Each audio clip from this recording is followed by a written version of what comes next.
तो आपके अपने YouTube चैनल ऑनलाइन आईटीआई मंत्रा में आज की इस वीडियो में हम आईटीआई फर्स्ट ईयर का चैप्टर 3 जिसका नाम है फ्री हैंड ड्राइंग उसका अगला टॉपिक करेंगे। इससे पहले हम टॉपिक कर चुके हैं कि फ्री हैंड ड्राइंग होती क्या है और फ्री हैंड ड्राइंग लाइंस की, ज्योमेट्रिकल फिगर्स की, सॉलिड फिगर्स की हम कैसे करते हैं। वो वीडियो जिस बच्चे ने देखी वो देख सकता है। आज का जो टॉपिक हमारा है वो है different types of hand tools and measuring tools. ये जो हैंड टूल और मेजरिंग टूल है ये लगभग सभी ट्रेडों में कॉमनली यूज होते हैं। तो उनकी ड्राइंग कैसे बनाई जाती है आज हम वही देखेंगे। जैसा कि आप सभी को पता है जो फ्री हैंड ड्राइंग है वो केवल पेंसिल के प्रयोग से बनाई जाती है, लेकिन अभी आप लोगों की प्रैक्टिस नहीं हुई है तो आप स्केल का प्रयोग कर सकते हो। करना कैसे है? सबसे पहले वही जो हम हर पेज पर करते हैं, 1 सेंटीमीटर की लाइन लगाओगे चारों तरफ, इनको बोलते हैं आउटलाइन। तो आउटलाइन लगाने के बाद ऊपर से नीचे 1 सेंटीमीटर की लाइन यहां लगाओगे और उसके बीच में टॉपिक लिखोगे कैपिटल लेटर में different types of hand tools. उसके बाद जो अंदर स्पेस है उसको 4 भागों में डिवाइड कर लोगे। जो ये लेंथ है उसके हाफ में मार्किंग करोगे यहाँ और एक मार्किंग करोगे नीचे, लाइन को मिला दोगे तो ये 2 भागों में डिवाइड हो जाएगा। इसी प्रकार से जो ये इसकी ऊंचाई है उसको भी आप 2 भागों में डिवाइड कर लोगे स्केल की मदद से। ये जो लाइन आई है इससे ऊपर 8 mm या 10 mm की एक लाइन यहाँ और एक यहाँ, ये लाइन लगा लोगे ताकि इसमें जो आप ड्रॉ करो उसका नाम लिख सको और ये भी कैपिटल लेटर में लिखना है। वैसे तो बहुत सारी तरह के हैंड टूल और मेजरिंग टूल होते हैं, हम ड्राइंग में सिर्फ वही बनाएंगे जो कॉमनली और सभी ट्रेडों में यूज होते हैं। तो देखते हैं कौन कौन से टूल आपने बनाने हैं। आप सबसे पहले बनाओगे ट्राई स्क्वायर। ट्राई स्क्वायर इसमें जैसा कि आप देख रहे हो 2 पार्ट हैं, स्ट्रोक और ब्लेड, और इसका प्रयोग हम करते हैं किसी भी सरफेस की फ्लैटनेस चेक करने के लिए या दो सरफेस के बीच का एंगल 90 डिग्री है कि नहीं है, यानी वो दोनों बिल्कुल एक्जैक्टली फ्लैट है कि नहीं है, उसके लिए हम ट्राई स्क्वायर का प्रयोग करते हैं। ये आपने बनाना है। नेक्स्ट जो बनाओगे वो स्क्राइबर। स्क्राइबर का प्रयोग करते हैं हम किसी भी सरफेस पे मार्किंग के लिए, लाइन खींचने के लिए।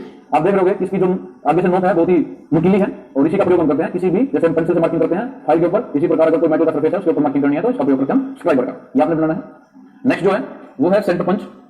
सेंटर पंच का प्रयोग जैसा कि नाम से पता लग रहा है सेंटर पंच, यानी किसी भी जॉब जब आप प्रैक्टिकल करोगे वहां जॉब होती है उसके सेंटर पे निशान लगाने के लिए प्रयोग इसका किया जाता है। आप हैमर की मदद से सेंटर पंच को पकड़ के जहां आपने मार्किंग करनी ऊपर से थोड़ी सी छोड़ देते हैं और ये आगे से नुकीला होने के कारण वहां पर एक निशान छोड़ देता है और एक आपको मार्किंग मिल जाती है। तो ये प्रयोग सेंटर पंच का ये बनाना है। नेक्स्ट बनाओगे स्क्रू ड्राइवर। स्क्रू ड्राइवर आपको बहुत से साइज में मिल जाते हैं, आप कोई भी एक बना सकते हो। आपको पता है स्क्रू ड्राइवर का प्रयोग हम कोई भी स्क्रू है उसको लूज करने के लिए, टाइट करने के लिए करते हैं।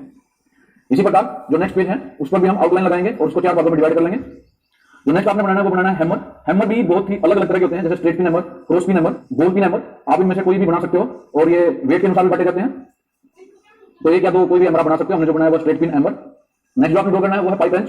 आपने देखा होगा पाइप रेंच, इसका प्रयोग हम पाइप या पाइप फिटिंग को लूज करने के लिए, टाइट करने के लिए करते हैं। तो ये भी आपने बनाना है। नेक्स्ट जो आप बनाओगे वो है प्लायर। प्लायर भी बहुत तरह के होते हैं, जैसे राउंड नोज कॉम्बिनेशन प्लायर हमने यहाँ बना के दिखा रखे हैं।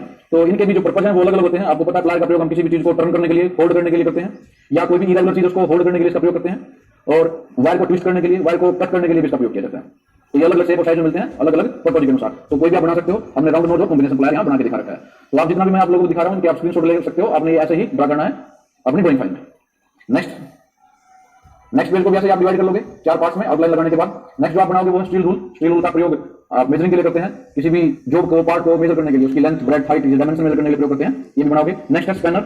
स्पैनर भी बहुत तरह के मिलते हैं, जैसे हमने सिंगल एंडेड बनाया सिर्फ इसके एक साइड में, दोनों साइड उसको डबल एंडेड बोलते हैं। अगर ये राउंड है तो रिंग स्पैनर बोलते हैं, ये भी हमने बना रखा है। तो बहुत तरह के हैं, आप कोई भी 2 या 3 बना दोगे। नेक्स्ट जो बनाओगे वो है फाइल। फाइल का प्रयोग हम किसी भी सरफेस को फ्लैट करने के लिए करते हैं, या किसी भी सरफेस से जो इरेगुलरिटीज हैं उनको रिमूव करना है, किसी पार्ट की डायमेंशन कम करनी है, उसके लिए भी हम इसको प्रयोग में लाते हैं। फाइल को इंजीनियरिंग भी बोलते हैं। तो ये भी बहुत अलग अलग साइज में मिलती है, अलग अलग तरह की होती है, अलग अलग फंक्शन होते हैं। तो आप 2 या 3 बना दोगे। तो हमने बनाया फ्लैट फाइल बनाई है, तो आप ऐसे फ्लैट फाइल बना दोगे। एक है हाफ राउंड फाइल, ये भी आप बना सकते हो। जो नेक्स्ट हमने बनाया वो है हैंड एक्सा। आपने ये भी देखा होगा, इसका प्रयोग हम करते हैं कोई भी मटेरियल को, बार को काटने के लिए इसका प्रयोग करते हैं। तो हैंड एक्सा ये भी आपने बनाना है। जो नेक्स्ट बनाया वो है वर्नियर हाइट गेज। इसका प्रयोग हम किसी भी जॉब की हाइट मेजर करने के लिए करते हैं। अलग अलग तरह के गेज होते हैं, आप वो भी बना सकते हो, लेकिन एक तो इनमें से आपने जरूर बनाना है।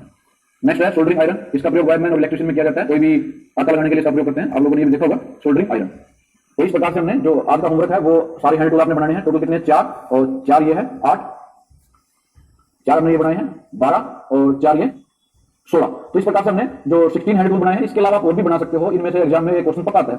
क्वेश्चन इस प्रकार आता है, draw any 2 types of hand tool, draw straight peen hammer, draw pipe wrench, या draw any type of plier. तो इनमें से 10 या 15 नंबर का क्वेश्चन पक्का आता है। तो आप इनकी जितनी ज्यादा प्रैक्टिस करोगे आप उतना आप लोगों के लिए अच्छा है।